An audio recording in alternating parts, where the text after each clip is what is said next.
ohiocarry is a firearms rights education organization in Ohio. It has 5 chapters in 5 regions. And the president is Brett Sullivan.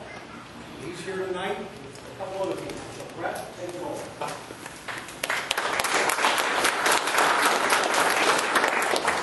How's everyone doing tonight? First, let me just thank Bonnie and thank everyone for having us out. We are very honored to be here speaking to you. Firearm education, firearm advocacy, safety, it's a very important topic, especially in today's world with everything that's going on in the news. So we'd like to just take the time to talk to you a little bit about what our organization is, what we do, who we are. I have with me tonight my brother Eric, who's the vice president of the organization. He's also going to speak on behalf of our Northeast chapter. They couldn't be with us tonight, but he's going to let you know what's going on there. Mansfield is kind of in a unique position. It's right on the border of where 3 chapters come together. So it's technically in the Northeast, but it's real close to Central and Northwest as well. So I have Carolyn here from our Central chapter. She's going to talk to you a little bit about what's going on, and Ricky from our Northwest chapter is going to do the same. So I think first I'll have Eric come up and just talk about what, so it seems you guys will mostly be in the Northeast chapter, who the Northeast chapter is and what they are doing right now. He's going to shoot all those at this rate. Hi there, as Brett said, I'm Eric Basillo. I'm Vice President of ohiocarry. I was just told about an hour ago that I'd be talking on behalf of Northeast, so bear with me, but as far as it goes, Northeast is a pretty easy chapter to talk for. They have done a lot. They were actually our very first chapter at ohiocarry. When my brother and I started this organization, we started off as Northeast Ohio Carry. We weren't going to branch out to the entire state. Eventually, we started seeing a lot of interest in other areas that weren't in the Northeast. So we decided to take the next step, became ohiocarry, and our Northeast chapter was taken over by 4 very trusted members. And what they have done is just fantastic. They have done everything from changing local ordinances that are out of touch with state law. We have a pretty unique preemption law here in Ohio saying that whatever the state of Ohio says is law for firearms supersedes anything that a city or local municipality. So we've looked around, and there's a couple of local municipalities that were out of touch with that law. So we had we contacted them. Their law director ended up changing all the laws. That happened in Massillon, Bedford, Boardman. There was one in Oberlin. Of course. And so we had a huge part in all that. There was actually, very recently, we were in Cleveland. Mayor Frank Jackson is proposing some new gun legislation for the city of Cleveland, which does go against the Ohio Revised Code. And he's already been challenged once on it and lost. And now he's bringing back the same type of policies that are getting challenged again in court, and basically it's going to cause taxpayers money. Other things the Northeast has done, I don't know if anybody saw what happened in Medina with the open carry aspect, which is what we're here to talk about, so I figured I'd talk a little bit about that. We had a couple members going to the city of Medina. They were open carrying long guns, which I believe one was a shotgun, one was a AR-15 rifle, and they were approached by officers, and officers demanded that they identify themselves. They refused, which they do have the right to do. And where we had the problem was that the chief of police in Medina said that anybody open carrying will be stopped and asked to identify themselves, even though they are not committing any crimes or suspicious in any way, other than having a pistol on their side or a rifle on their back. So we had an educational walk out there. It actually turned out fantastic. A lot of support from local people there. The media attempted to cover it, but as the movie that she was just describing, it was a little skewed, and they tried to make us look a little bad, but overall we had a very good turnout out there. Northeast does a whole lot. Anything from community service to the educational walks to protesting for Mayor Frank Jackson. So that's about it for Northeast, though. I'll let Carolyn take it on the Central end. Pardon me, when did Northeast Ohio carry start? What's that? When did it start, Northeast Ohio? Northeast Ohio carried October 2012. That's when it officially started. So it's been around for a couple of years now, or almost a couple of years. And we plan on being around for a long time. So. I'd like to say thanks for inviting us this evening. My name is Carolyn Roby Warren. I'm the president of our Central chapter. We don't have quite the resume that the other chapters do. We've only been around 8 months. And in that 8 months, we have done things like food drives. We fed 5 families over Easter. We have, in the process, we're doing an A-Eagle program through a local church. And what that program does is it helps educate children on firearm safety. We have also done things like Adopt a Highway in Columbus. That is, we have, it's a 2-mile stretch. We have obligated our organization in Central 4 times a year to clean litter from that stretch of highway. And really, that's all we've got going on right now in Central, but we've got a lot of plans for the future. Like I said, we are new. So thanks again for having us. All right, Ricky, do you want to talk about what the Northwest is doing? How's everybody doing today? Good. I just like everybody else want to thank you guys for having us here tonight.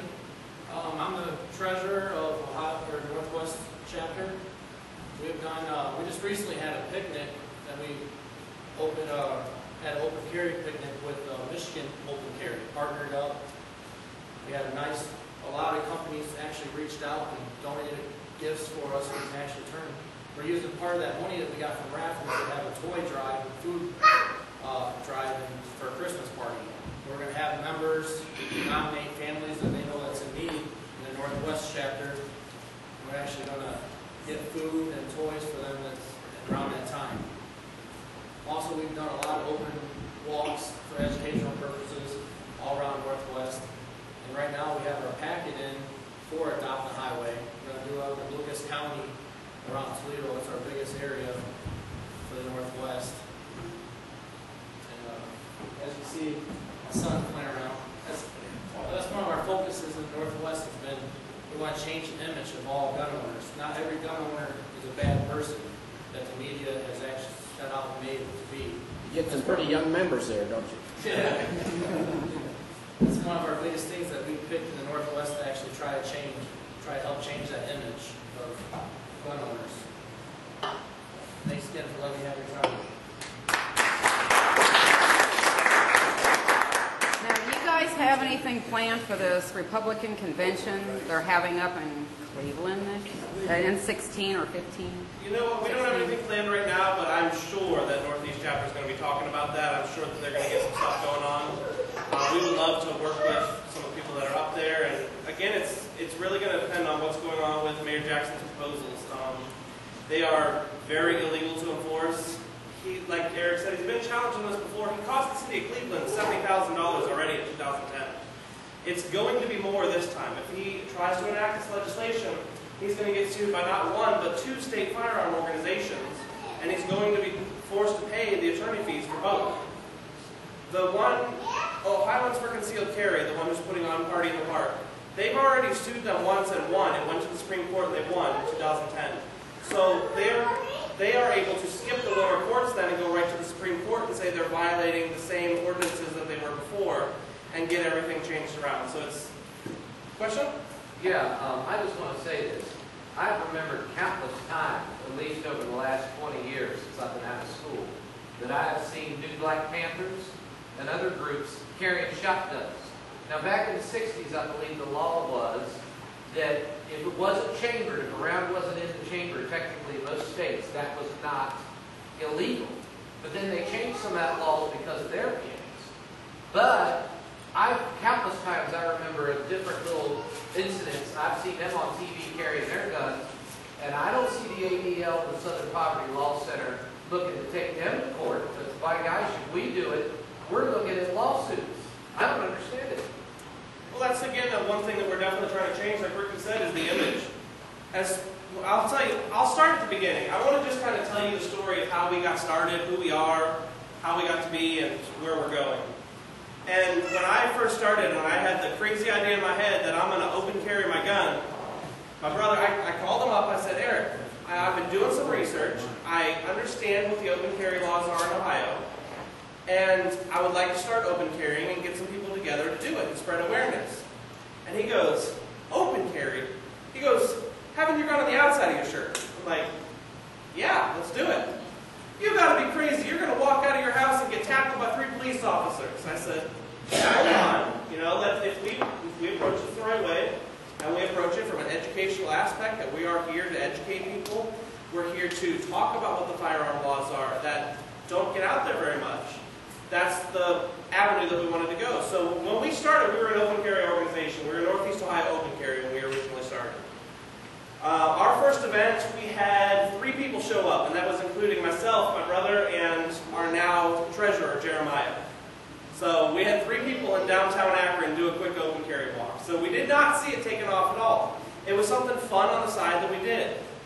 Our next walk was in Kent, and by that time we had changed it from Northeast Ohio Open Carry to just Northeast Ohio Carry. Open carry is great, but once you started looking around, there just wasn't very many avenues to go to get all the information in one spot about concealed and open carry, any type of carry. So we thought, well, let's make it general advocacy. Let's make a general carry organization where we can get all the people the right information that they need. So our second walk was in Kent, and it was right around Christmas time. And we had, what do we have, 12 people, I think? So, I mean, it grew substantially from 3, and we thought, well, hey, we're doing something right, this is good. We took the rest of the winter off because it was cold, and nobody likes to be out there walking around when it's too cold. So we took the winter off, got our board together, had a couple meetings, and when we went back out in the spring then, we had 50 people at our Cleveland walk, we had 60 people at Massillon, we had 60 plus people in Canton. So all of a sudden, this tiny little organization we had was growing into something where we're pulling in massive amounts of people every time. So that's when we started talking and said, well, you know what, we've been getting these messages on our Facebook page and our email saying, hey, come to Sandusky, come on down to Cincinnati, let's organize a walk in Columbus. So we said, we got to get statewide, we got to get organized, and we need to get chapters in every portion of Ohio. So that's when we drew out our chapter lines. We've always had the website, and we really kind of compiled all of everything that we have now into our website. Our goal with our website was to become a one-stop shop for everything you need education-wise for firearms. So you go on there, you can find resources, you can find legal resources where you go to find your local ordinances. You can find information on other firearm organizations. You can find the Ohio Revised Code. There's also a laws and court cases section. If you want to know how the heck is it legal to open carry, you can click on legalities of open carry and it'll list for you why it's legal, what's considered concealed, all the stuff that we're going to go into. So once we got that website established, once we had some people in different chapters running stuff, that's when we started focusing more on community outreach and community service. And that is a big push of ours right now, is helping the communities we're in. We are a grassroots organization. We're not, now while we support the legislation on a statewide level, we're not at the State House trying to write new bills, trying to pass new legislation. There's organizations that do that, and we absolutely back them up and give them our full support. But we're grassroots. We like to be out into the communities. We like to be talking with the people, interacting, handing out one-on-one flyers. That's the direction that we wanted to go. So that's how we've kept it kind of smaller. And but in doing that, we've grown substantially. We now have over 3,000 people who like us on our Facebook page. Plus, if you include all the other chapters, we're at about 7,000 right now. We just launched our membership last, was it about a month and a half ago? June 13th, so not even a month and a half ago. We have 114 people signed up as official members. While it's on my mind, we do have, if anyone is interested, we did bring with us some membership forms. So if you're interested in becoming an ohiocarry member, come see me afterwards. One of the big reasons you'll want to is, well, first of all, we like to do gun raffles, giveaways, stuff like that. Who doesn't like winning a brand new gun or a couple of PMags or some ammo? I mean, everybody does. One good thing about becoming a member is we do some members-only giveaways where you have to have a membership card to participate. So you've taken it from 3,000 people who are trying to get something down to 100, 200 people. So that's one reason. Another big reason is we will have a members-only event every year. We hold a picnic every spring, and sometime this year we're going to do a members-only event where it'll be all the food will be provided, there'll be raffles, there'll be games, full family event. The biggest reason why people are becoming members right now is we have reached out to all the different communities in Ohio and have got businesses to partner with us. They are going to offer discounts to our ohiocarry members. So we've reached out. These are not just firearm organizations. These are restaurants, barbershops, nail salons. There's all over Ohio, there's different businesses who say, if you can present an ohiocarry ID, you will absolutely get 15% off your next nail appointment, or 10% off a haircut, whatever it may be. So if you are interested in membership, just see us at the table afterward and we'll get you signed up. And ladies, if you're interested in nails, this is the lady for options. Nails by Carolyn, right out of Columbus. Columbus, right? Columbus. What is your website? What's that? What is the website? It is ohiocarry.org. So I've got cards too with me if anybody wants them afterward. ohiocarry.org or on Facebook, facebook.com/ohiocarry. Try to keep it simple. So the big reason we're here is to talk about open carry today and just some of the ins and outs that go along with it. So yes, open carry is your natural right in the state of Ohio. You do not need a concealed handgun license to open carry. At ohiocarry, we absolutely promote safety and training. We want you to go train. We want you to take your concealed handgun course. We want you to get to take a basic pistol course or any type of safety program you want. But what it falls down to is personal responsibility. And that's what I feel like a big push is with people is saying, well, how do we know you're trained? Well, you really don't, but at the same time, it's your personal responsibility to go get that firearm training. You can't legislate personal responsibility. So, yes, we want you to go get the training, but if you're waiting on your concealed handgun license, or if you just don't want to go through the paperwork, don't want to go through the process, you are able to open carry with a few stipulations. Without a concealed handgun license, you cannot carry into a couple of places. You cannot have your handgun in your car while you're driving. So if you've got a loaded handgun, you can't have it loaded when you get into the car to drive. You'd have to separate it and transport it.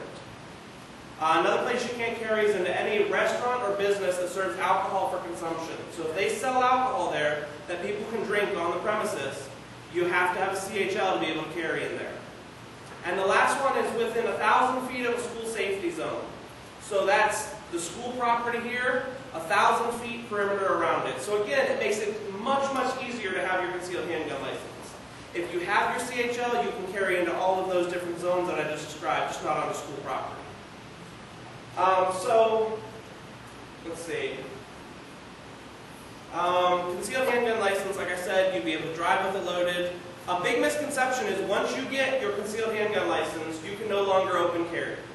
That's not the case. I don't know if that's bad information from the actual concealed course trainers or where that's coming from, but a lot of people message us all the time and say, I just got my concealed handgun license, so I have to conceal it now. And what we tell them is, well, just because you get your driver's license, does that mean you can't ride a bike? So, again, if you get your license, it is then your choice. If you want to conceal it, if you want to open carry it, completely up to you. Another big thing is what's considered concealed. Obviously, I would call this open carry. I would say that's very openly carried. But then people get into the issue with different types of holsters. If I have a concealed holster, but I tuck my shirt behind it, is that open carry? What if I'm concealed carrying and the wind blows it up and the handle's showing? Concealed carry, there actually is case law, and this again is on our website. It was, I believe, State versus Petite is the court case to reference. Concealed carry, according to that court case and that precedent set, was basically saying that if it's discernible without scrutiny, then it's considered open carry. So if you sit down and your shirt rides up over it and it's kind of hanging out, and I can discern that without actually examining it closely, then that would be considered open carry. If you had a concealed carry holster and you tucked your shirt in so your gun was completely on the outside of that shirt, that would still be considered open carry. A lot of people who don't have their license, they get kind of nervous and they say, well, I'm just worried, if a big breeze comes and covers part of my gun, am I going to be considered concealed then? And according to the state of Ohio and the precedent set, the answer is no. It would be open if it is discernible that you have a firearm. Let's see. Some of the things that people worry about. Oh, go ahead, question. Yeah, if you carry your gun, your pistol, in a zippered pouch, carry it in your hand, is that concealed? That would be, if your gun's completely covered by the pouch, yeah, that would be concealed then. But again, if it's unloaded, it doesn't matter one way or the other. If you were transporting it unloaded, then that wouldn't matter to begin with. Question? Is stand ground law in Ohio? Do you have stand? No, we don't. We have what's called the Castle Doctrine. The Castle Doctrine basically states that if you're inside the four walls of your home, if you're inside your home or you're inside your vehicle, you have every right to stand your ground and defend yourself. You don't have a duty to retreat. You still have to show why deadly force was necessary. You need to show that you felt your life was in mortal danger or imminent harm to your body. It also applies to defending your family or to someone else, but we'll get into that in a minute. Once you're outside of your home, once you're outside of your car, you have what's called a duty to retreat. So if you get into a confrontation and it's a potentially life-threatening situation, and you could have easily turned around and ran or got away from that situation without using deadly force, you're required to do that in Ohio. So you get into some gray areas with the law, I'm a big guy, my brother's a big guy. If we're in a potentially life-threatening situation, I don't trust my rather large behind running in a pair of flip-flops to get away from somebody. So where do you draw the line? But so Castle Doctrine applies to inside your car, inside your house. Does it apply to your business? What's that? Does it apply to your business if you're in your office? That's a good question. I don't think it's worded that way. I believe that would still be. That's one I'd have to look up. Top of my head, I don't think so, but I think what the way they redefined it was any place you're legally allowed to be, you're legally allowed to call your castle. Okay. They did cars. Now that would be covered in what was going to be House Bill 203, and that's not the case. It is your home and your vehicle. House Bill 203, which was called Stand Your Ground, would have permitted anywhere you are allowed to be by law for you to defend yourself without retreating, but it's not the case. The bill was not passed. okay. Now we know. So, question, go ahead. In Medina, why didn't those individuals want to be identified? Well, that's something I was going to get into a bit, but we can get into right now. The two individuals that were carrying Medina, yes, they were members of ohiocarry, but this wasn't an ohiocarry event. We weren't there spreading education, passing out flyers. They were just walking around enjoying the day, and they did decide to strap some rifles and shotguns to them, which ohiocarry, our stance on that is you're free to carry what you want. We're not going to tell you what you can and can't carry, how you can and can't carry it, as long as you are doing it legally and safely. Ultimately, the responsibility lies on your shoulders. If something were to come to that, it's your responsibility. So while these individuals were walking, they were approached by some officers, and the officers wanted them to identify themselves. Me personally, it really depends how I'm approached. I've identified myself no problem before, or I've refused. It really depends on the situation.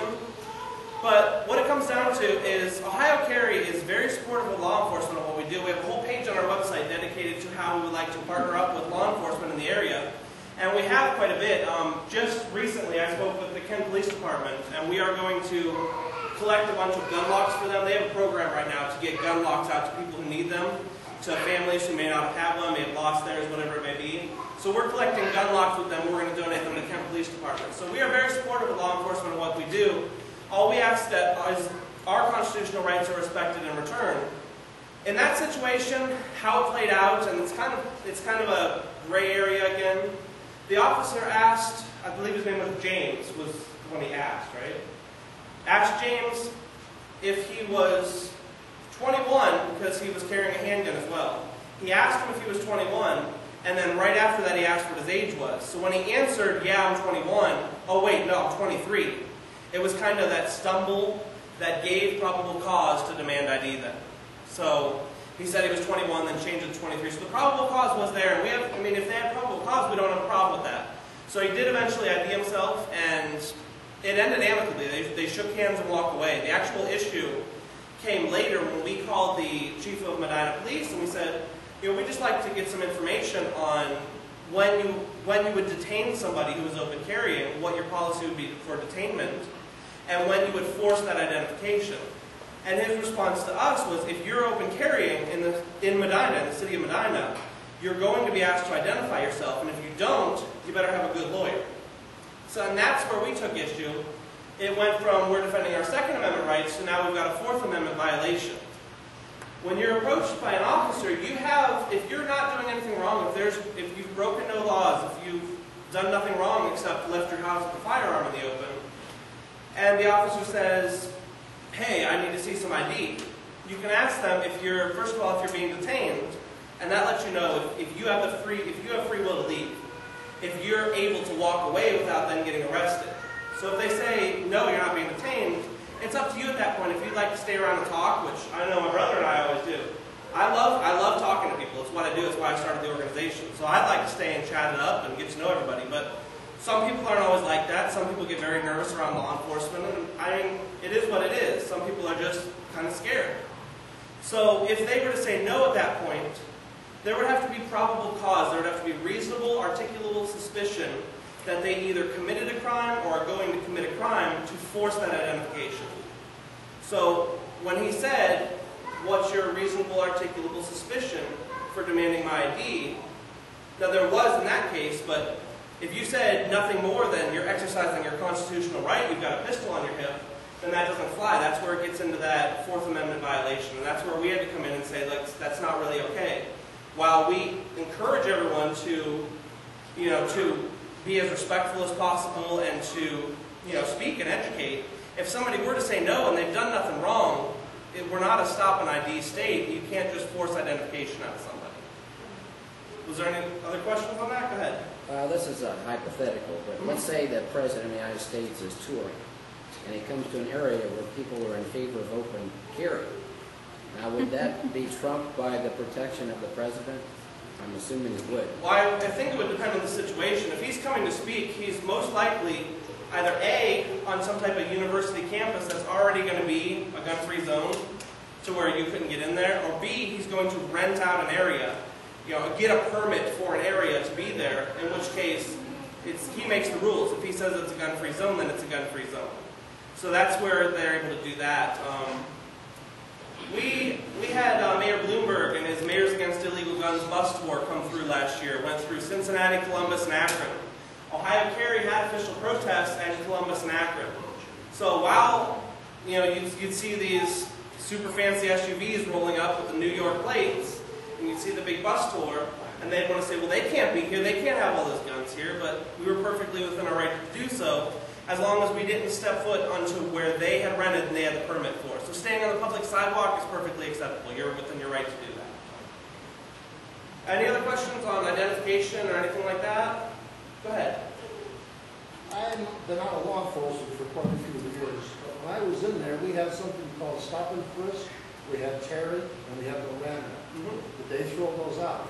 Terry v. Ohio is still in effect, but you still got to have that probable cause to force somebody to detain somebody. You have to have a reason for why you're doing it. I was trained that you can ask anybody for identification at any time. Oh, you can ask them, absolutely. You are more than within your right to ask them. But they also are within their right to refuse you if they've committed no crime. So we have no issue. If an officer wants to come up with us and talk, by all means, come talk to us. I would more than likely stand there and talk for an hour. The only issue issue is when they say, no, I'd rather not talk, I'd rather be on my way, and then it becomes, if they're not allowed to leave, that goes from a consensual encounter to a forced detainment. I agree with you on that. However, again, as a former law enforcement officer, if someone turns their back on me and says, I'm not talking to you, I'm going to question. Why? What have you got to hide? Where are you going? Why are you doing it? Okay, we completely understand that. I understand where you're coming from. I understand the thought process there completely. But unfortunately, with the Fourth Amendment being what it is, they're still within their right to do that. Now, obviously, I would never tell someone, turn your back on a police officer and say, I don't want to talk to you. That's not who we are as an organization at all. We would be completely against that, and that's rude. You wouldn't do that to any other person on the street. But at the same time, if you were to force them to stay there, then it becomes a forced detainment. And where we see that as a problem is, it gets into that area where they might be able to sue that police department then for that forced detainment because they were held there against their will. And obviously, we don't want to see anybody get sued. I mean, we live in the communities we serve. So if an officer or a department were to get sued, it's money coming out of our pockets too. It all comes back to proving probable cause. Exactly. That's what it comes down to, is reasonable suspicion of a crime being committed or something along those lines. Go ahead. Who says that the guy that seems to be prompted by the fact that all those persons are young? What is the age of The age to open carry a long gun or to purchase a long gun in Ohio is 18. The age to open carry a handgun or purchase a handgun is 21. Obviously, there are some parameters where if I had my daughters, I could allow them to open carry or to shoot firearms or handle firearms as long as it was within the parameters of education or safety training for that firearm. They would have to be in my presence to do that. Any other questions on that? What's that? Could you repeat what you said about the concealed handgun license doing open carry? Yeah, they are perfectly within their right to do that. Absolutely, yeah. In Ohio, there's nothing that says you can't have it loaded or anything like that. There's nothing that says you can't have one in the chamber. If I carry a firearm, it's for defense of myself, and usually I'm out with my 2 daughters, so I personally would never carry an unloaded firearm. If I can't use it, it just becomes more or less a club. You said you give education. Do you educate families to separate the weapon from the bullets when they're at home? Keep them in a locked box somewhere or something on it? It's really going to be up to the family at that. I mean, obviously, we'll give them any safety tips that we can. We'll give them, firearm locks. We'll talk about safes. We'll talk about whatever we want to do. But at the same time, it's going to be up to them. Like me personally, I keep my firearms, I keep my long guns in a big safe downstairs, locked up. I keep my handguns in a pistol safe that I have on my dresser. I've got a gun on me pretty much 24 hours a day unless I'm sleeping or I'm in the shower. So if it's not on me, it's locked in a safe. And that's kind of what we're going to get people is, we certainly don't want people to leave firearms where children can access them. But like, for example, one of Mayor Jackson's proposals was to take the next step with ORC 9.68. 9.68 is our preemption. It's what says that the state sets laws for the state and not local municipalities. In there, it specifically lists storage. You're not allowed to enact local laws regarding the storage of firearms. There's already a state law that says you cannot furnish a firearm to a person underage unless it's something like I said, where they're your child and you're actively training or educating them. But anything that goes beyond that is going to be against ORC 9.68. And an example I used is, while I absolutely keep my firearms locked up now, I teach my daughters what to do if they come across a firearm. I've got a almost 4-year-old and a 2-year-old. My almost 4-year-old can absolutely tell you, if she walks into a room and there's a firearm there, you stop, you don't touch it. You walk away, you grab an adult. She'll tell you that. I've tested her on it before. I've taken a toy firearm, put it right next to her bed. She's walked into her room, she's backed up, came running out and said, Dad, there's a gun next to my bed. So it's your personal responsibility to train your children at the same time. An example I would use is, if they've had this firearm safety training, if they've grown up around firearms, I've taught them the safety, I've taught them how to safely handle a weapon, how to defend themselves. And they're 17 years old, my daughter's 17 years old, and someone's breaking into our house. If she were to punch my code in, get into my safe, grab my firearm, and defend herself, that's great, she'd be fine. I would then be arrested according to Mayor Jackson's laws because I allowed my There's no reason that if they've got the proper training, that a 16, 17-year-old person can't access a firearm to defend themselves in a life or death situation. But again, it comes back to personal responsibility. We think you need to be personally responsible for yourself and the actions you take that affect your children. Whereas Mayor Jackson's more along the lines of, we're going to legislate it down to a T, how you need to react or enact, be with your children. Go ahead. Everything concerning this, the most confusion seems to be about open carry and then going into a car and getting out. If you would go through a scenario where you've got your gun on, it's open carry, now you're going to get in the car and go somewhere and get out and open carry again. What do you do explicitly when you go into the car? Okay. I'm going to go through that scenario. And this is one big thing why I wish they would change that law in Ohio. Why I wish if you were open carrying, you'd be legally able to drive with your firearm, is because it kind of creates an unsafe situation. If I did not have my concealed handgun license, and I've got my pistol on, and I walk back out to my car, the way the law is worded, and we've went through this word by word, if you were to get in your car with it loaded, whether the keys were in, whether the car was running, that would still technically be considered mishandling a firearm in a moving vehicle. So what I would have to do is I'd have to walk out to my car, I'd have to unholster my firearm, I'd have to drop the magazine out, I'd have to clear the chamber. A lot of handling a firearm in a very public scenario, in a parking lot, depending on where you are. Then I'd have to take my firearm and store it in a separate locking case, so a separate closable case. So if I put it in a gun safe, if I put it in like one of my transfer boxes that I brought, if I put it in a bag, put it in the trunk, something that you can't access. Then with my magazine, now this just changed just in the past year and a half. It used to be that a magazine was considered loaded, if you had a loaded magazine, even if it was in completely different parts of the car, that was still considered a loaded firearm. That's not the case anymore. You can have a fully loaded magazine, you can have as many of them as you want.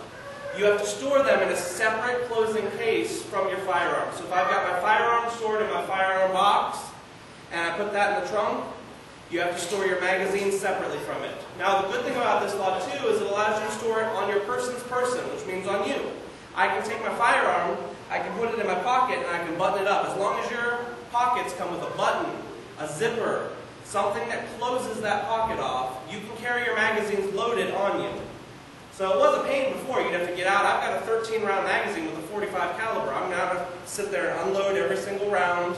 I'm going to have to get where I'm going, load them all back in, put the magazine back in. So it's definitely a pain to do. But right now, for people who don't have a license, that's their only option, is to unload their firearms, separate the two, and transport it separately. That is a felony if you're carrying a loaded firearm. I believe it's a felony. It's either a first-degree misdemeanor or a felony. I'm not sure which. I'd have to actually look at the ORC. The castle doctrine is from the Bible. It's in Exodus 22, 2 and 3.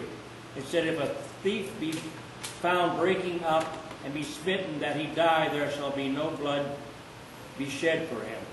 But if the sun be risen upon him, there shall be blood shed for him. In other words, if it's dark in there and you shoot somebody, God's not going to hold it against you. But if it's light, you better think about it. There you go. Absolutely. First of all, thank you and your organization so much for your transparency and your efforts, because I always thought the CCW was turning a right into a privilege, and I think there's just another way to chip away at our rights. Absolutely. But also in the same, I'd like to know our local officials. We've got a prosecutor and a sheriff here. I'd kind of like them to weigh in on the war elements. For what sure. do they think?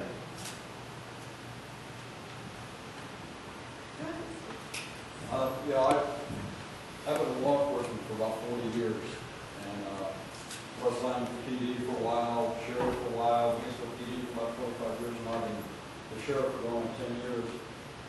What's really difficult for us is, we get about thousands and thousands of CCWs, and I think everybody in this county knows I'm pro second amendment. Everybody knows that. But the problem that we run into is when we have officers on a car stop, I don't want any citizens to get hurt, and I don't want any policemen to get hurt. So somewhere along the lines, you know, there may, you don't always deal with regional people. What happens is you can have a citizen that right off the bat, they're confrontational. Or you have a police officer that's confrontational. Therein lies the problem. So what you need to do is you need to have two reasonable people. You don't always have two reasonable people. So that's the problem. That's a major problem that you have right off the bat. But you know, we're all about safety. We're all about rights. You know, we all believe in the Constitution. You know, and we're all for it. But unfortunately, not everybody in this country or in this county even believes in the Constitution or believes in doing the right thing. So we got to deal with criminals, and we got to deal with good citizens. We got to deal with good citizens that don't think things out right. We got to deal with cops that don't think things out right.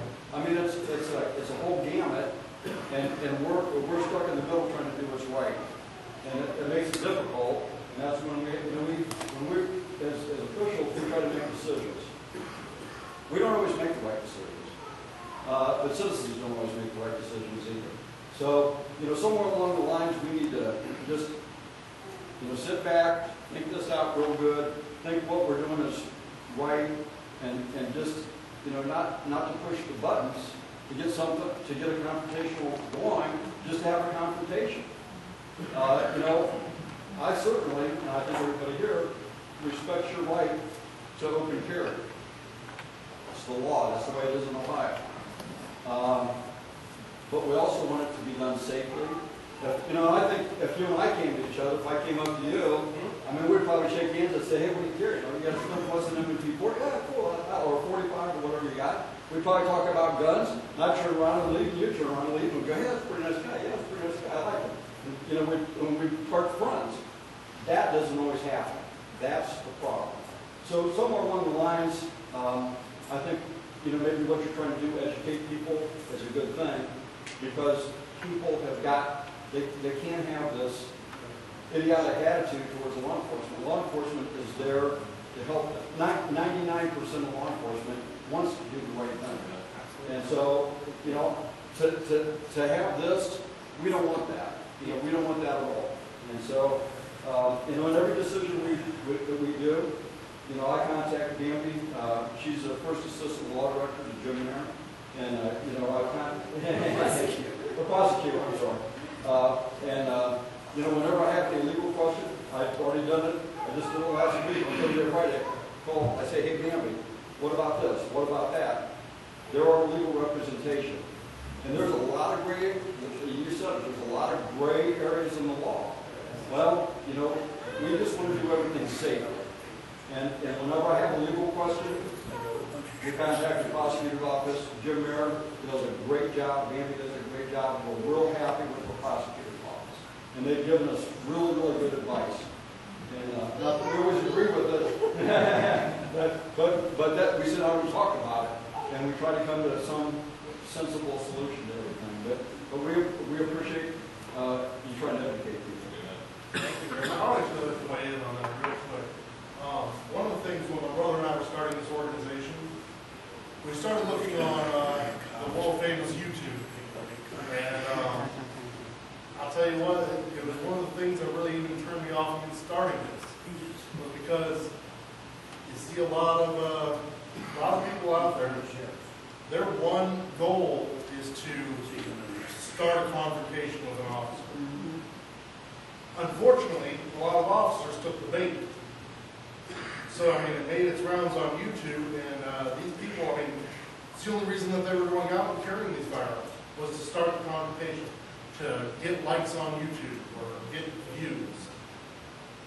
So when we started this organization, that's one thing that I wanted to go against, was we wanted to partner with the police. I mean, like you said, we would all get along perfectly, because we are not out to do that. And it was one thing that I was very happy that he brought up when we started this organization. And actually, we have some great police detectives now too, such as, if you've ever heard of Chief Oliver, Brimfield Police Department. Brimfield Police Department. We have talked to him, we've become very good friends with him. He is a wonderful guy, and talked to him many times. And it was just one thing that I really liked, and it's always good to see a pro-Second Amendment law enforcement officer. And that's the thing that really gets us, is if you do look in the news, and if you do look on YouTube, you're going to come to the conclusion that 99% of the encounters you have are going to be horrible. That all officers are out to get you, or that all people open carry AR-15s into Target and say, oh, it's my right to do so. That's not who we are, and it's not who law enforcement is at all. Like you said, 99% of the officers out there are doing the right thing, and 99% of the encounters we have with law enforcement are completely positive. And that's what gets lost in the fray, and it's because it doesn't sell in the media. If we called Fox 8 News out of Cleveland right now and we said, I had a really good conversation today with a police officer, and it ended very well. He shook my hand, thanked me for open carrying, and we went on our way. They would say, okay, great, have a nice day. But if I called and said, I was just thrown to the ground and harassed by an officer, there'd be 3 news vans swarming my house to get the story. And that's because confrontation sells. They want to make it us versus them. And that's not what we're about. And if we can get one message out to everybody today, it's that it needs to be respect, a mutual respect and a partnership that we form. When you guys were at the Summit County Gun Show, and the counter-protesters called 911 and lied and said you were pointing your guns at them. Automatic guns. The automatic guns. Oh yeah, we were pointing automatic weapons and threatening them, and we were a terroristic threat. Was there any follow-up with the prosecutor who prosecuted them for making a false 911 call? That's a good question and something I did not look into. I know the officers in Talmadge were very respectful. They came to the scene. We were having a pretty big, heated discussion, and I had a gentleman jump up from the anti-gun side who were trying to get us to shut down our gun show in Summit County. He was about that close to my face, and I really thought at one point he was going to hit me. And that's when the officer came up and he said, I know what's going on. I was like, yeah. I really thought he was going to hit me, and the officer said, keep filming, keep recording. If anything like that happens, come grab one of us and we'll take care of it. And that was it. I mean, there was no issues at all. So that's just such an important thing to realize, is that law enforcement's not out to get you, and people who open carry are not out to ruin everybody else's rights. It's what's displayed in the media, but it's just not the case.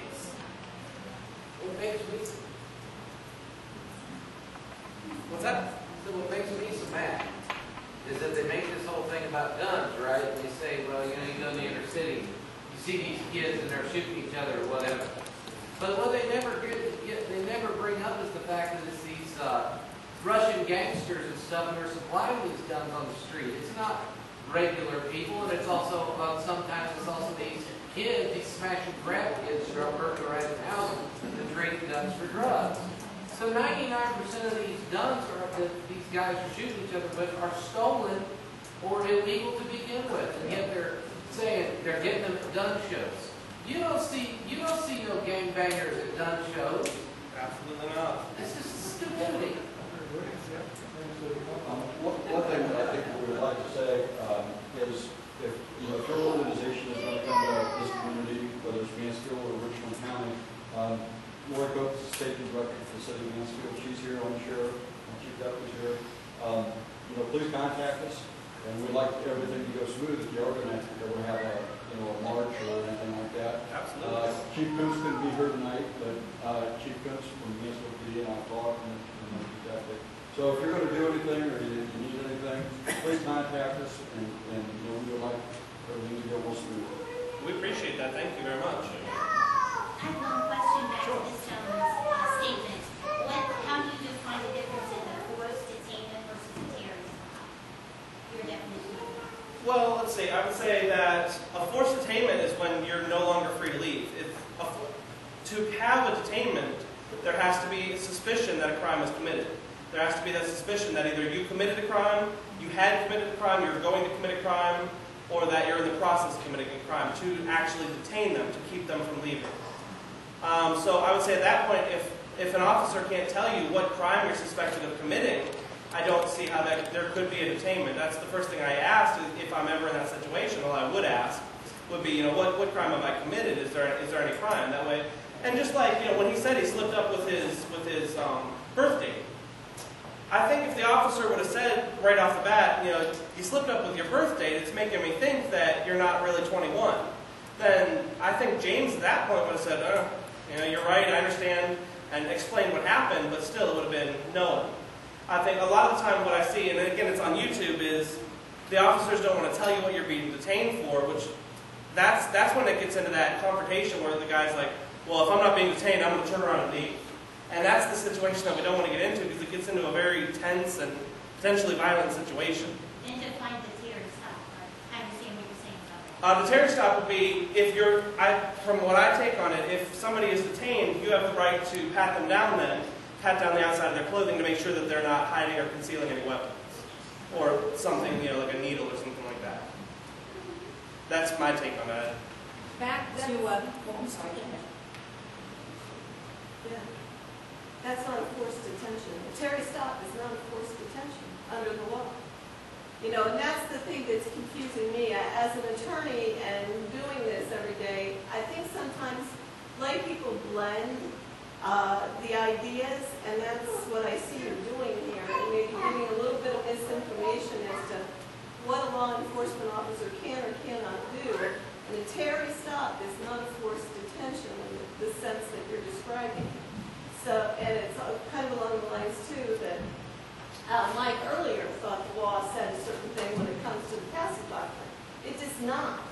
So, you know, it's one of those things to be very careful where you accept your legal advice or your legal standing on some of this because you're not an attorney, correct? Oh, absolutely. That's the first thing it says on our website, too. This is not legal advice. And I'm just saying to the crowd here, if you depend on a non-lawyer to give you advice, you're depending on, you know, their interpretation, which may be wrong. It also well may be outside their abilities, and so consequently, you may be getting some bad advice. I'm just giving you that as a warning. So we get questions on our Facebook all the time, you know, hey, what should I do in this situation? And 99% of the time, we can offer you an opinion, but we got to tell you, you got to seek legal advice. You know, we're not lawyers. We can't go to court with you. You're going to be the one ended up in court. You got to get your advice from an actual attorney. I'm curious now. Give me what is the correct definition then of both of these which you cited? With respect to what? Both of the items which you questioned. With respect to what he's talking about, there's actually 4 steps involved in a law enforcement confrontation. The first is a consensual encounter, which you can, as a law enforcement officer, you can walk up to anybody on the street and talk to them and ask them anything you want. That person does have the right not to answer. But then there are steps that move forward into a Terry situation where if that person isn't responding to you in the fashion that you believe that they should be responding to you as an officer, you have the ability, just based on your training and experience, to touch them, to do things in terms of securing your own safety. That is not a detention. It's a stop and frisk. And at that point, it moves further into where you were eventually in a detained situation. But that is, you know, the encounter moves forward. It depends on, or backwards, whichever way it goes. There is not necessarily an indication that what that law enforcement person is doing at that point is impacting your constitutional rights. So that's why I'm saying. With respect to the Castle Doctrine, there is also there is a portion of that law that also has in it the whole idea about the eminent fear and the duty to retreat does not apply, but that's only within your car and your home. So if you are outside your home, you have a duty to retreat. You have to be not responsible for the fray, which means you're not the person that started it to begin with. And you still have to be in fear of your imminent safety or physical harm. So there are certain things that come into play, regardless of where you are, that may or may not apply. And a lot of people see them as gray areas, but within the law, it just depends on where you are, how things apply to you. And you have to be very cautious with that. Well, it's definitely going to come down to a very personal situation. I mean, every individual situation is unique. One thing that goes along with that, with self-defense, that can be a little scary, and I mean, I don't know which way I even lean on this, would be defending someone else. There's a lot of trouble you can get in by trying to play the hero in certain scenarios. I'm going to give you a scenario. I don't think this happened in Ohio. I'm pretty sure it was out of state, but it's a scenario that definitely would apply here. Guy is driving down the street, and he sees a bigger guy on top of a smaller girl holding her down, and she's screaming, "Rape, rape, help!" And he gets out of his car, and he's got a legally carried handgun, and he pulls his gun on the person, and he says, "Get off of her right now." At that point, the guy holds up a badge, and he says, "I am off-duty law enforcement. You need to put the gun down." So, fortunately, the guy didn't overreact and pull his gun and actually shoot this person. What had happened previous to this, that the driver of the car did not see, was that this woman had just went in and held up the store. She robbed the store, was running out, and an off-duty officer saw what happened when running after her, tackled her. They were struggling on the ground when the motorist pulled up. So to the motorist, I mean, if I pull up and I see this big guy on top of this girl pinning her down and she's screaming rape, in my head it's screaming defend her, stick up for her. But if he would have pulled his gun and fired, he could have been charged with manslaughter then. I don't know how far the charges would go, but if that person was in the wrong and you shoot the wrong person in a defensive situation, you're still accountable. You're accountable for every bullet that leaves your gun. If a bullet leaves your gun, you're responsible for where it goes. So in terms of defending others, I would make sure that you know the full story and make sure you know what's going on in that scenario. If you witness something, if you witness somebody robbing a place and you defend somebody, that's one thing. But in a situation where you don't have all the facts, that's the time to call law enforcement and wait for them to do their job. You're putting yourself in a lot of legal harm. Which guns are illegal to open carry? There are no illegal guns to open carry. You can carry long guns, you can carry handguns. They can be loaded as long as you're of age and you're not a prohibited person from carrying them, then you're perfectly fine to carry it.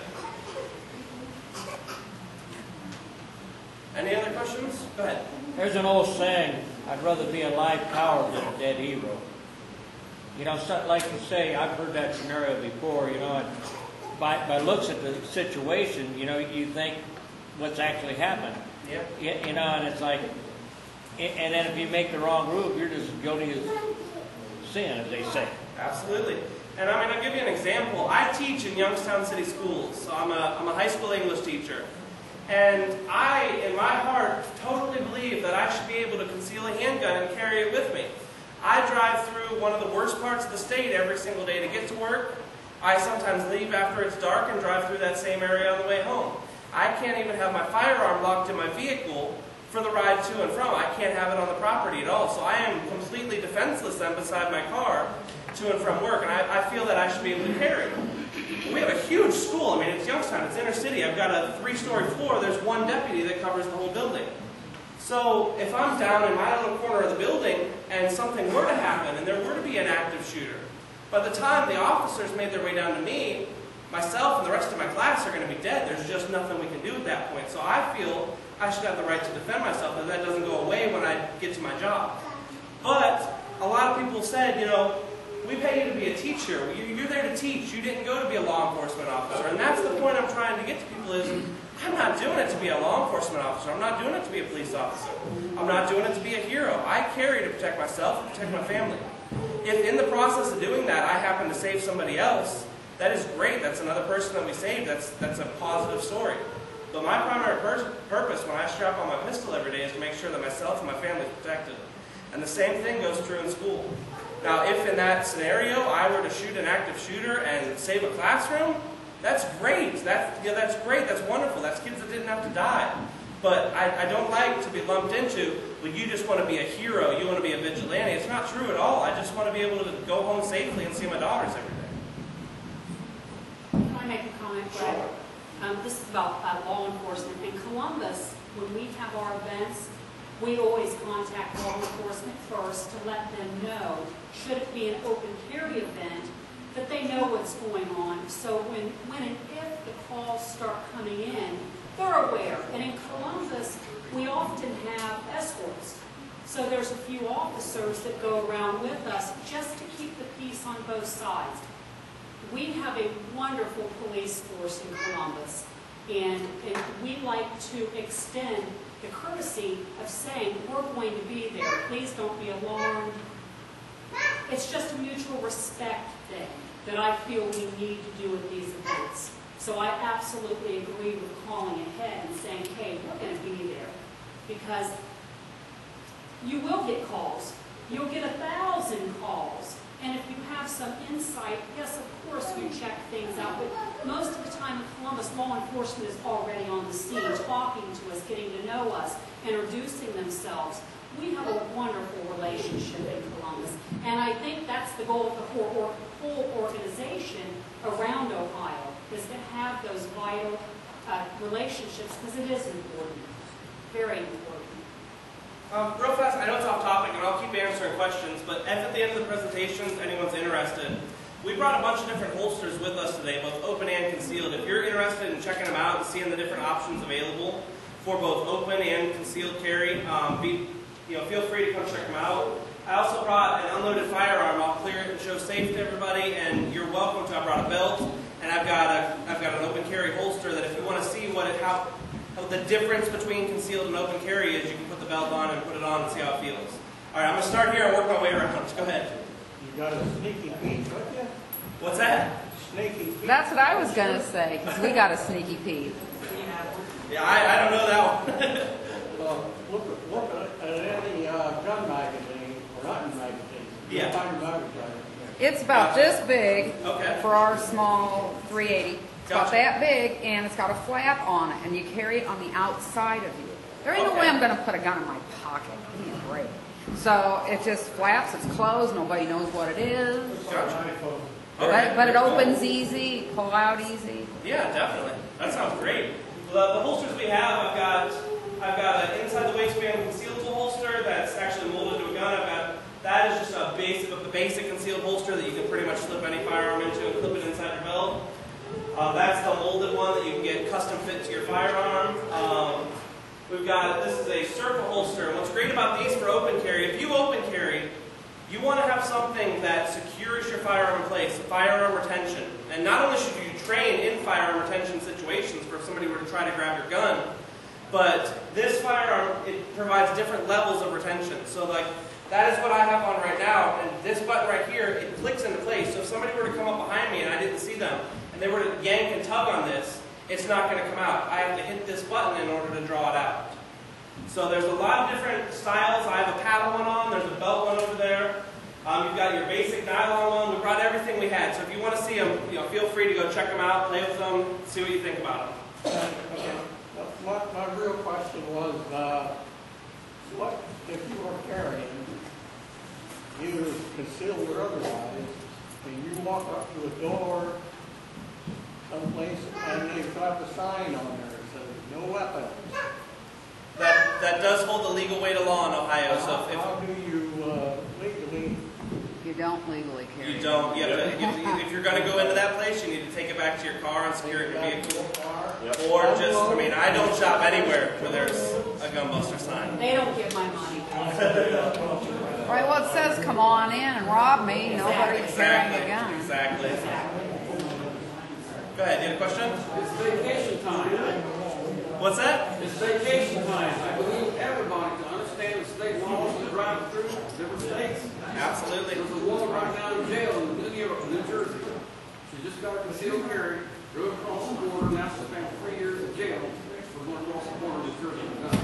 And there's a resource on our website. It's on our resources page. It's a link for handgunlaw.us. That will tell you can put in whatever state you want to, and it'll tell you everything you need to know about carrying in that state. So please research your firearm laws before you take any out of state, because they vary so much as soon as you cross the border. Questions? If I were a police officer, law enforcement, of any kind, name whatever, you'd be real nervous. So when I sit in this car, with an open handgun on the place. Well, in the car, it'd be kind of hard to see. Automatically, you're going to go on guard if they see a gun. Absolutely. They'll check you out. Why in the world would you want to carry over your carry if you got a concealed handgun like this? Well, I'm going to when somebody's open carrying, I know they have a gun. At that point, I can get on guard. I can, in my mind, say, okay, this is code red, there's somebody else with a firearm here. It allows me to see that. It's the person who has it concealed who I don't know if they're a criminal or not. I don't even know that they have a gun. So to me, open carry says, hey, I'm here, I have my firearm. If there's a problem, I'm going to be the first one to see it. So basically with open carry, if you look at the statistics, I cannot think of any situations that come to mind where somebody open carrying a firearm in a holster committed a crime, went in and committed a crime. I can't think, I'm sure that maybe there are, but I can't think of it off the top of my head. What you're going to see is either they're running in with the gun in their hand, which we're not going to tell you to do for sure. That's, that's safety, that there's a million reasons why you shouldn't. Or it's going to be the concealed pistol that they got tucked into their belt that they're going to pull when they get in there. So to me, if I saw someone open carrying, A, it's going to let me be alert and knowing that there's a gun in the room, and B, I personally, they're taking the responsibility to buy a proper holster and carry legally. Now in the car, it'd be kind of hard to see the open carry, but if I were an officer, I'd be more comfortable seeing a gun and knowing that there's a gun present there than trying to guess if somebody has that concealed. And as an officer approaching a car, you got to be on guard anyway. The first thing I think law enforcement taught is it's hands that kill. So I think in any situation, you're watching their hands, you're watching where they go. I think you'll find that in every cruiser in this area, as far as I know, they check your license plate before they stop you. And that'll show right on the screen there. This guy has a carry. It does. And you do have a duty to inform in Ohio. So regardless of if they know it or not, regardless of if the driver or passenger, if you've got a loaded firearm in your possession and an officer approaches your window, you are legally required by law to say, officer, I have a concealed handgun license and I am armed. How would you like to proceed? So you have a duty to notify any officer that approaches you. If you're carrying concealed. Now, if you're out of your car and you're just open carrying and you don't have anything concealed, then you don't have the duty to inform anymore because it's open. It's in plain sight. Any other questions on that? What about like a long gun? Say you got a pickup truck, you got a rack, can you have a magazine in the gun if it's locked in that rack, totally visible? No, you cannot. Unfortunately, in Ohio, even with your concealed handgun license, you're never able to carry a loaded long gun in your vehicle. It always has to be unloaded and transported if it's a long gun. Can the magazine be, because it's a pickup truck, can the magazine be in that vehicle with it? Can it be in the vehicle with it? Yes, but it needs to be locked in that separate container. So like if I've got my AR-15 and I've got my PMAG, I usually put my PMAG in my pocket, zip up my pocket, and I carry my rifle in a rifle case. As long as they're in separate closing containers. Does your organization have any facilities for training other than the Eagle? As an organization, no, but we partner with businesses. Every single chapter we partner with at least one, usually in some cases 5, 6, 7 businesses who offer all kind of training, safety training, concealed handgun training, offer ranges for training, and we partner with them so that way, A, you can get your training, we can tell you where to go, where the best place to go is, who the best trainers are, and B, you can save some money when you're going there if you present your Ohio Carry ID. I'm personally an NRA instructor, so I do give the basic pistol class. So in our central chapter, I could be a resource for training there. I give the class in a classroom setting, and then we do the range time just at the local range. So I would be a resource that we could use in Central. I work a lot with women. My maximum class size is 6 people, and I love to work with new shooters. So in Central, we have several avenues to take. We've got a business that does counter-ambush classes. We have, our resources are unlimited there. So we have that pretty well covered. We're basically just the contact us and we'll get you to the person. Our Northeast also has a resource of our treasurer. He teaches CHL classes. He also teaches advanced classes where he teaches you to draw from a holster, be able to shoot while you're moving, anything that would be tactically advanced. So we do have him up there, and we, like he said, we also have many businesses that we partner with. Any other questions for me? Go ahead. Isn't there a party in the park coming up in Columbus in about 2 months? Party in the Park is coming up, yeah, August 9th. That'll be Ohioans for Concealed Carry. We're putting that on. That'll be in Powell, Ohio, right outside of Columbus. And Brett's going to be shy about this. He is being given the Tony Gordon Award. So he's a celebrity.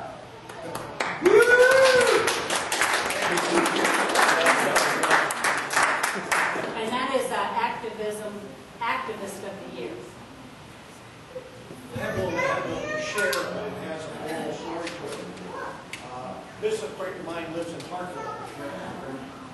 He has a concealed carry permit, but he also carries his gun out. He's 45.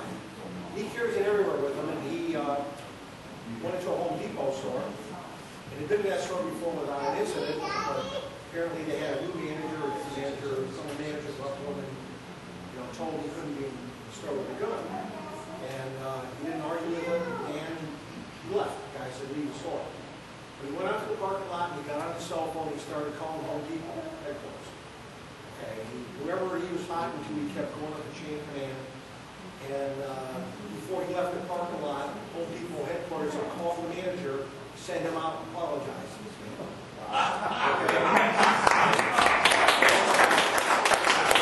He also did the same thing as bank. Now, he'd been in the bank a number of times, and new manager, different manager come up and said, you've got a gun on you. He said, yeah. So what's your policy? He says, I'm posted on your door, what's your policy? And anyway, long story short, goes in and he continues to carry his gun in his hand. But the moral story is, if you're in some place and you're open carrying, and even if it's not posted, if they tell you to leave, leave. Leave. Okay? And if it's a corporate type of business, get on the phone and ask them what their policy is, why you're not walking in their business, etc., etc. Okay? Yeah, usually you'll find, while corporate tries to, cover both ends and be as, open to everyone as they can, most have a very pro-firearm policy. For example, Chipotle has been in the news a lot. They recently asked their customers not to bring firearms into stores. And this was all due to what's been going on in Texas with people open carrying long guns into private businesses. First of all, at ohiocarry, we absolutely do not want you to carry a long gun into a private business without the permission of that permission of that business owner. It does. It scares people. It's a perception issue. Are we working to change that? Absolutely. But at the time, it's causing more harm than good. So Chipotle came out and said they were trying to appease both sides and said, basically, we're not banning guns, we're not putting a sign up, but we'd appreciate it if you didn't bring firearms into the stores. Which appeased both sides. But then at the same time, just this past weekend at the Northwest picnic, Chipotle, we told them who we were, we told them what we were doing. Chipotle donated food for 30 people. Wow. So they made a big donation. Also said if we're ever in their town that they would absolutely feed everybody afterward at no charge.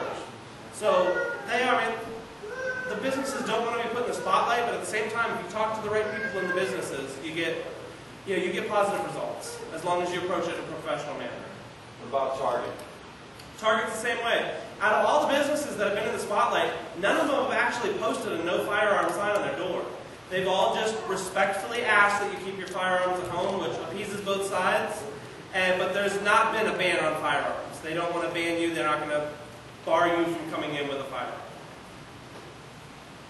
Any other questions for me? Go ahead. I think two things I'm learning here is one is respect and two is integrity. And a lot of people have lost both, Absolutely. And usually when you start respecting somebody and having integrity, then people will respect you. What you sow, you reap. For sure. That's what it is too. People. When we have events, we will get a small handful of people that may come protest us. And some people will they'll roll out terrible names like we're terrorists, we kill kids. Just stuff that we don't. It's just completely biased and not true. But at the same time, if we take the time, if I were to sit down and talk to any of them, like I have in the past, talk to some of the anti-gun people, we find common ground. We always do. When we're talking, it's not an us versus them. It really isn't. And by the time that conversation's done, we show them that we're really not that far apart at all. As an example, I'm going to throw Carolyn on the spot here. Carolyn, about 2 years ago, 3 years ago maybe? 2 years. 2 years? Used to be very anti-gun. She was very anti-gun. And now she's the president of one of the biggest chapters in ohiocarry. What changed you? Long story short, a friend of the family found heroin. And he had firearms and took a disliking to me because I don't tolerate it. And I was told I'm on a hit list. Well, it was either me or him, and I'm not going down.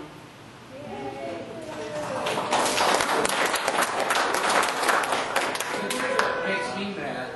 If this was some leftist organization burning flags and carrying guns, these leftists in our media would just fall down at their feet and kiss their shoes. But if it's normal citizens wanting to do anything, oh, we've got to be slapped. And that's what makes me mad. That boils me. I've been, we were at Dodge Park when the Mayor's Against Illegal Guns was there. And a guy had come through with small children in the back seat. And we had an elderly gentleman with us. The man pulled over, proceeded to use profanity. I don't know how he kisses his mother with that mouth. In front of his children. And drove on. Well, later he comes up to the little group I'm with and starts taking pictures. And I said, how are you today? Not realizing it's this lunatic. He says, it'd be better if I could run you all over on the way out. Well, I have a police report still. They wrote up a report and they escorted him out. He was from South Carolina and just came up here because he's so anti-gun, but he was so violent and so... I'm glad he doesn't own a firearm. Yeah, really. I mean, really, I'm glad that day he wasn't armed because the man was absolutely a lunatic. So we've had some bad... He threatened to run all of us over, and the police actually had to... They wrote him a ticket and actually escorted him out. Yeah. Now, we've had that a couple times. I mean, in Medina, we had 99% positive interactions. We had people honk, we had people honking, waving, giving thumbs up. And then one person drove up, cussed everybody out, and threw a cheeseburger at us. So, I mean, if it was wrapped, I might have eaten it. I don't know. But I mean, that's the thing is, you get 99% positive interactions, but it's the 1%, the bad interactions, that the media will pick up on and that you hear about. I just want to say one other thing. You've probably heard me say this before, but it concerns law enforcement. We live in the village of Plymouth. Police Chief Charlie Doan. Charlie Doan has conducted, in the police station, put 2,100 people through the concealed carry course at no cost. And it takes them out to the range and lets them shoot. There are 2,100 people who live in Plymouth. That's about 1,700, including women, children, and dogs. So they come all the way around. You still have a sensitive people. I know in Franklin County, where I'm from, the turnaround when I first applied for my CHL, I walked into the sheriff's department with my application and I picked it up 29 hours later. So it was real fast. Then it got back to 6 weeks. All right, does anybody have any other questions for me? I got one from public. Yes. How old were you when you got interested in guns? What's that? How old were you when you got interested in guns?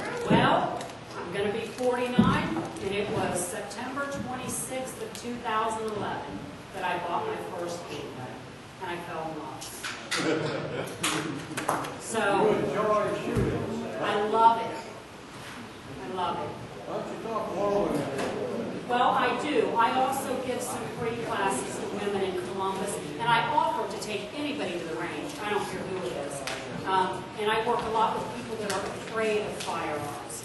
That's my target, so to speak, are people that say, you know, I'm just afraid of those. Come on out. So that's what I'm doing. That's my cause, to empower people. I know women that say, I don't want a gun on this property. I was that woman. And, man, what do you do to defend yourself? Somebody sticks a door in it. You know, they don't even think about that, honestly. That's not even a thought. It's really not until you get involved in firearms, then you look back and say, what was I thinking? So it's not a thought.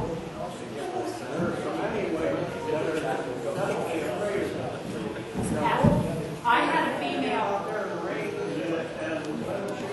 Yes. A lot of them will get interested. I've seen on television.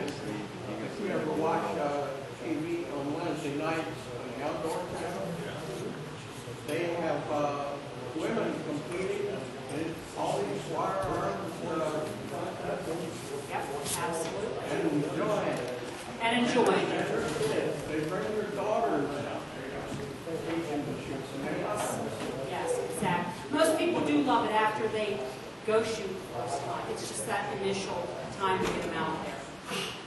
Well, I grew up with it. I think I was 12 years old when I got my first shotgun. But ever since. Right. See, my husband was a hunter. You know, he loved all that. He met me, and I'm like, that's not happening. So, no firearms around our house. I wasn't very nice about it. And now, I take firearms home, and he's like, yeah. You know, so I've done a total 360. I wanted to take a minute and just thank you guys for having us out. We really appreciate the opportunity to come talk to everybody. I hope everybody leaves with some knowledge they didn't have before. I hope everybody checks out our website, checks out the information. If you're interested in a membership